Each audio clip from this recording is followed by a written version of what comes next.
A térképen Zala megyében lejjük fel a pötrétei települést. Már a 13. századtól említik írásos források.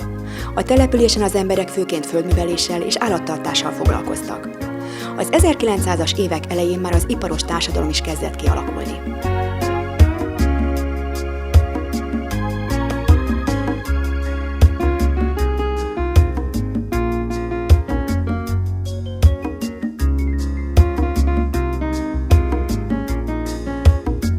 A település határában 1970-től tőzegbányászat folyik, amit virág, palánta és lábföldként értékesítenek.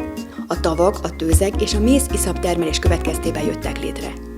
A területek szivattyúzásának megszűnése után a kialakult bányagödröket a magas talajvízszint gyorsan feltöltötte.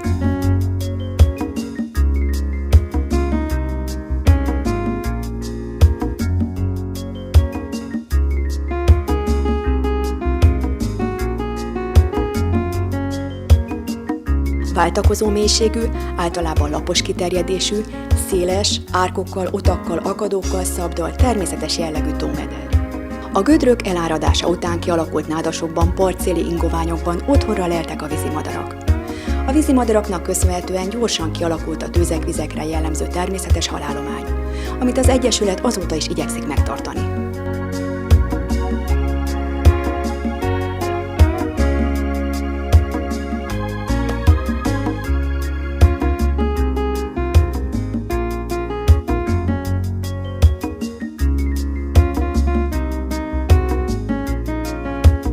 Pötrétén majdnem 130 hektárnyi terület áll a horgászok rendelkezésére. 1994-ben megalakult a Pötrétei Horgászegyesület, melynek jelenlegi taglétszáma 260 fő.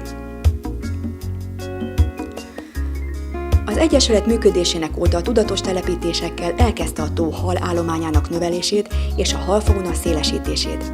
Elsősorban a kedvenc horgászhal a ponty és a csuka betelepítésével, azzal a nem titkolt céllal, hogy a délnyugat-magyarországi horgászvizek közül kiemelkedő fogási lehetőséget kínáljon. A Horgászegyesület jelenlegi és jövőbeni célja egyaránt a tavak eredeti őshonos fajainak mennyiségi megtartása, illetve növelése, valamint a fajösszetétel egyensúlyának kialakítása.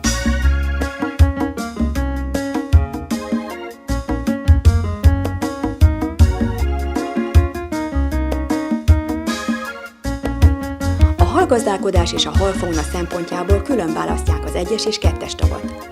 A felső tó, az 1-es, más néven pontyos tó inkább nádasos, lapos, széles, nyíltabb vizekkel, medencékkel, öblökkel és köztük szűk csatornákkal, résekkel tarkított.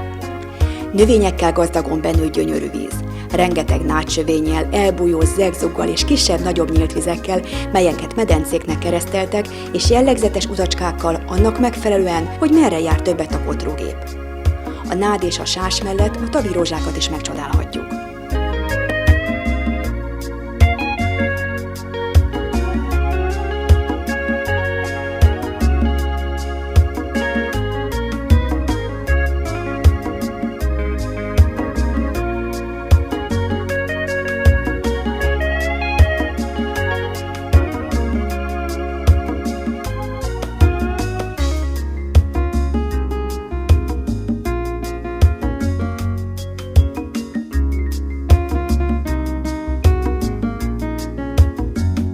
A 2-esen a csukástavon, ha lehet, még nagyobb dzsumbuly uralkodik.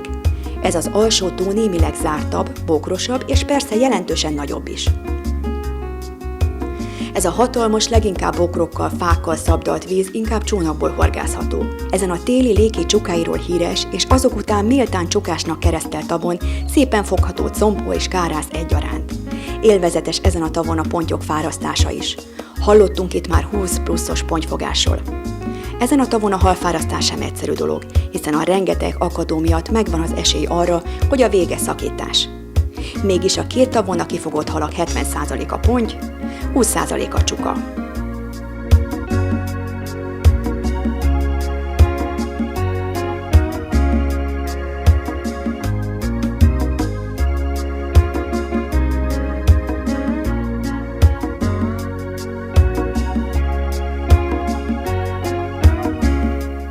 Míg az 1-es tó intenzív telepítés és horgászat alatt áll, például nincs pontytilalom, addig a 2-es tavon a betartott fajlagos tiltás mellett további, elsősorban telepítési korlátozással próbálja az egyesület a halfaj összetételét a jelenlegi állapotában megőrizni.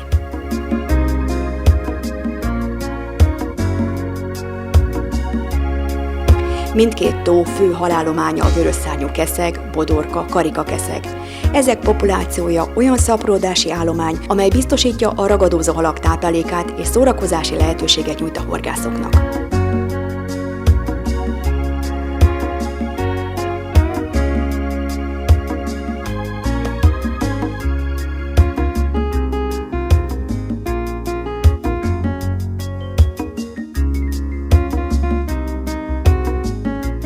Év folyamán a tavakba telepítenek 100 mázsa pontyót, 35 mázsa csukát és 5 mázsa süllőt.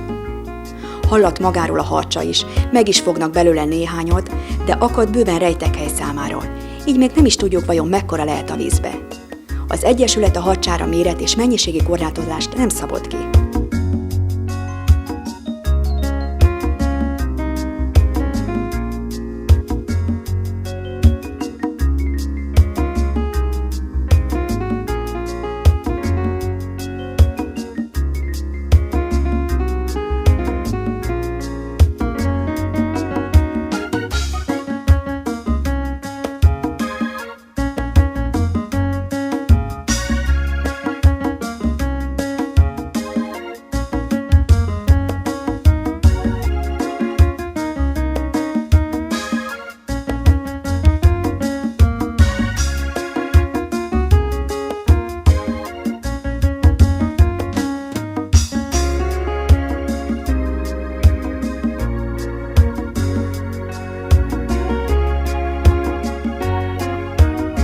A Horgászegyesület tervbe vette a korszerű kemping és szociális helyiségek, valamint nádtetős asztallal ellátott esőbeállók horgászhelyek kialakítását. Jelenleg is van ingyenes sátorozási és kempingezési lehetőség a vízparton.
A pötrétei tavakon egész évben 0-tól 24 óráig szól a horgászidőszak. Napi kifogható mennyiség pedig 2 darab ponty, 2 darab ragadozó, 3 darab amúr, 10 kg egyéb. Mindkét tavon eredményesen horgászhatunk csónakból, de van lehetőség partról és tégről is horgászni egyaránt. Azt hiszem, ezek a tavak még nagy meglepetéseket tartogatnak a horgászoknak. Ennek tudatában így érdemes tesztelni a tavat, a tudásunkat és nem utolsó sorban a felszerelésünket.